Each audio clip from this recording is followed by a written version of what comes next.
Hi friends, this video is going to be long and rambly. I hope you stick around. Firstly, the reason I duetted my friend, I bought her book called Hoax.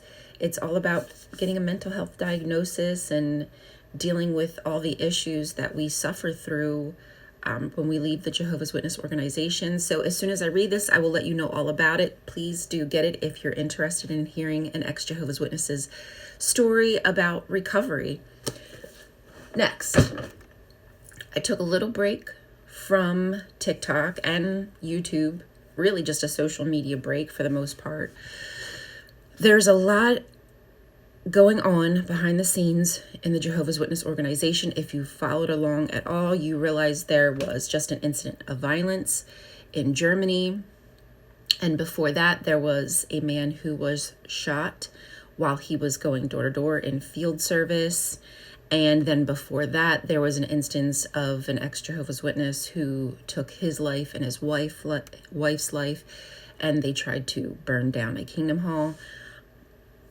What I have found is there's a lot of Jehovah's Witnesses in my comment section recently, and I've noticed an uptick in all of my friends who produce content, a lot more current Jehovah's Witnesses in an apostate's comment section telling us that the instances of violence are our fault. The XJW community, it's our fault that there is an uptick in this violence. And I want to show you a comment I got. This is on my video where I was telling you about Germany and what happened with the shooting.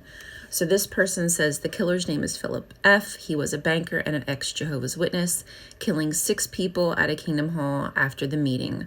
I'm done watching all of this XJW YouTube videos that only promotes people to kill Jehovah's Witnesses. This needs addressed.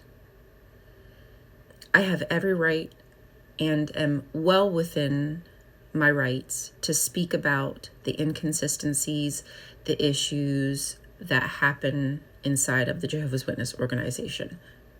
I understand where their frustration and their anger comes from in the Jehovah's Witness community. They can't hold the governing body accountable. They can't hold the elders at the Kingdom Hall accountable. If you are a Jehovah's Witness, if you are a rank and file, you can't be progressive. There's no such thing as a progressive Jehovah's Witness. You either fall in line or you leave. There is no in between. So these Jehovah's Witnesses who are coming in full force into our comment section and putting the blame onto us, as much as it bothers me, I know that this is simply because they're frustrated that they can't take the issue to where it needs to go. They can't take it to the governing body and say, hey, these rules and regulations, the policies, the doctrine, it's harmful, it's hurting people, it's tearing families apart, and it's causing violent incidences, which is all true. But as a Jehovah's Witness, you have no recourse. You have nowhere you can take it. The only thing that you can do, or leave, but really the only thing that you can do, because you're in the system, is take it out and be frustrated and angry with us ex-Jehovah's Witnesses who create content. So I needed to take a few days off.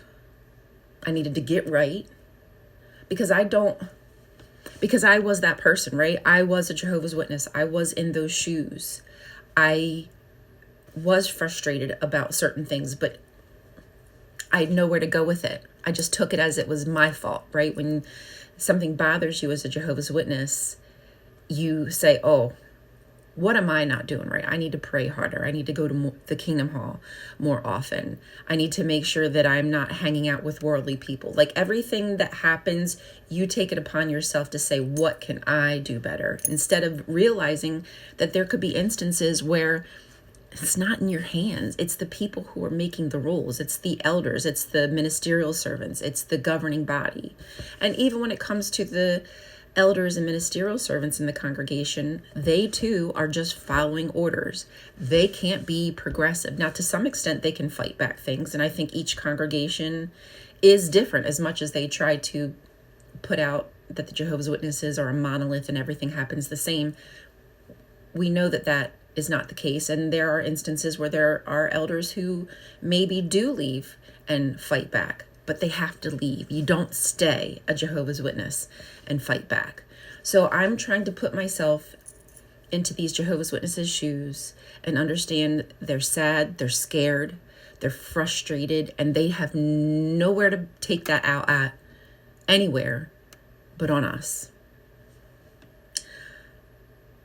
And the reason I'm telling you this is because it's frustrating, right? Like that shit pisses me off.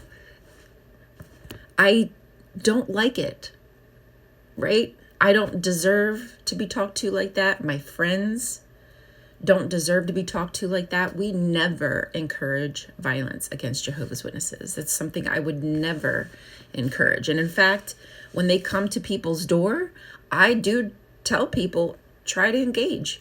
Ask them why the governing body is unquestionable, why they can't make changes from within.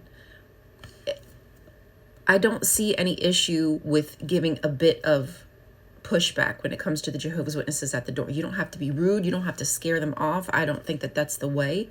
Try dialoguing with them. Now, just be careful. They're going to come back if you dialogue with them. But if you make them a bit uncomfortable and push their critical thinking and make them do some research and come back, there's a possibility you could crack that egg. Anyway, I'm getting off topic. What I'm trying to say is that I would never, nor would my friends ever in the XJW community, encourage violence against a Jehovah's Witness. That's just nonsensical. And you putting the blame on us for that is utter bullshit. But you do you. You're frustrated, you're sad, you're confused. And I understand, and you don't know where to go with it. So we are easy targets in the XJW community.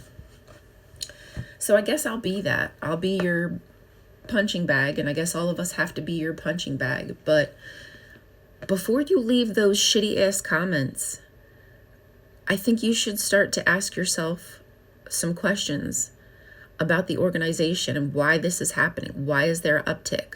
Are you sure that it's my fault? Are you sure that it's us in the XJW community? Are you positive about that?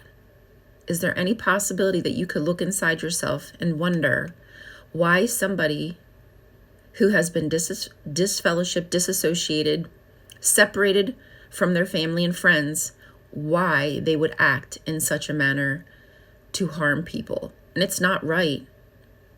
But if you continuously push people beyond their limits without any help,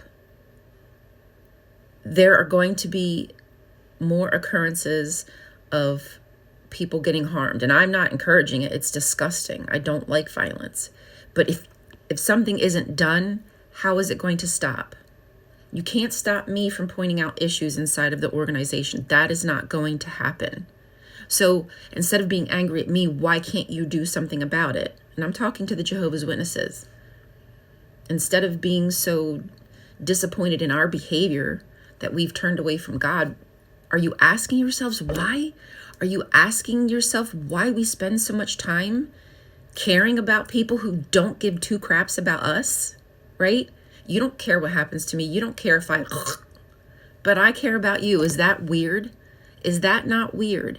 Can you ask yourself why that is? Again, I'm rambling. Sorry. I told you that. Oh, God, I've been talking for 9 minutes. Shit, and I didn't even talk about all the things I wanted to. Wow. So anyway, I'm going to get back into making content. I don't know what's going to happen with TikTok. If y'all are still here and you don't mind following my YouTube, or even on my Twitter, so that way we can stay in contact and I can find you also, because I'm afraid I'm gonna lose friends here if something does happen to TikTok. But anyhow, that's where I've been. I've just been doing some thinking, but I'm gonna get back into it. I have so much that I want to discuss, So hopefully today will be the day. I just was feeling a bit